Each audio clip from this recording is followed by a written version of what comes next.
একদিন সকালে ছোট্ট বাবু মাঠে খেলতে গেল। হঠাৎ সে দেখল এক ছোট্ট হাতি গাছের নিচে মন খারাপ করে বসে আছে।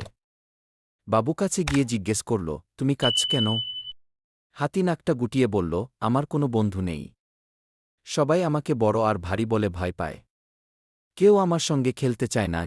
বাবু মুচকি হেসে বলল, আমি তোমার বন্ধু হব। হাতির চোখ চকচক করে উঠল। সে প্রথমে বিশ্বাসই করতে পারছিল না। বাবু আর হাতি মিলে দৌড়াদৌড়ি করল, লুকোচুরি খেল, এমনকি বাবু হাতির পিঠে চড়েও মজা করল। সারাদিন দারুণ কেটেছে।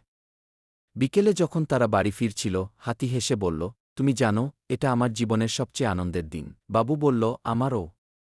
কারণ বন্ধুত্বে কোনো বরছট নেই। এই কথা শুনে হাতি এত জোরে হেসে উঠল যে গাছের পাতাও কাঁপতে লাগল। সেই হাসির আওয়াজে আশপাশের পশুরাও খুশি হয়ে উঠল। সেদিন থেকে ছোট্ট বাবু আর ছোট্ট হাতি পরম বন্ধুত্বে মেতে থাকল, আর তাদের হাসি মাঠ জঙ্গল ভরিয়ে তুলল।